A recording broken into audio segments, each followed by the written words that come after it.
देखील या सेमिनार साठी या ठिकाणी आपण खरं तर अटेंड करायला जी परवानगी दिलेली आणि फ्री ऑफ चार्ज पालकांसाठी कुठलाही खरं तर चार्ज मी डोंबिवलीला श्री अकॅडमी मध्ये संस्कृतच्या मार्गदर्शन सेमिनार करता मी गेलेलो होतो आणि तिथे खरं तर मला माधुरी मॅडम त्यांच्या चर्चा करताना त्यांनी त्यांच्या क्लासच्या साठी उपक्रम आणि हा उपक्रम राबवल्यानंतर किंवा ज्या ज्या विद्यार्थ्यांनी हे 4 दिवसाचा सेमिनार ही कार्यशाळा ज्या ज्या विद्यार्थ्यांनी अटेंड केलेली होती आणि त्याच्यानंतर ज्या प्रिलियम त्यांनी त्या शाळेमध्ये किंवा त्यांच्या क्लासेसमध्ये जेव्हा घेतल्या तेव्हा ज्या विद्यार्थ्यांनी कार्यशाळा अटेंड केली होती त्या विद्यार्थ्यांचा त्यानंतरचा परफॉर्मन्स यासोबत जेव्हा आमची चर्चा झाली आणि सहज मला वाटलं की माझ्या विद्यार्थ्यांना ही कार्यशाळा प्राप्त व्हावी, संधी त्यांना मिळावी याकरता खरं तर मी खटाटोप या निमित्तानं केलेला आहे.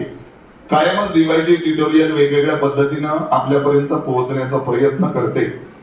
देणारा मी काय बोलतो की डीवायजी ट्युटोरियल बॉलर आहे आणि बसलेले पालक आणि विद्यार्थी बॅट्समन आहे. माझ्या विद्यार्थ्यांनी माझ्या पालकांनी षटकार चौकार मारावा असाच बॉल मी टाकत असतो, पण किमान विद्यार्थ्यांना बॅट तर उचलली पाहिजे की नको. आणि ते बॅट उचलण्याकरता खरं तर असे कार्यक्रम किंवा बक्षीस वितरणाचे हे सगळे कार्यक्रम आपण त्याकरता घेतो. उन्हाळ्याच्या सुट्टीमध्ये सर आम्ही दरवर्षी English speaking course free of charge मध्ये स्टुडंटला आम्ही देत असतो.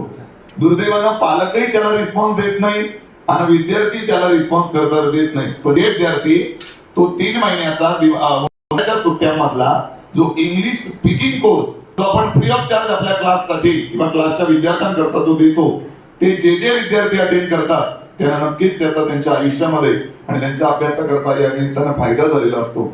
मी अजून एक आपल्याला गोष्ट सांगू इच्छितो.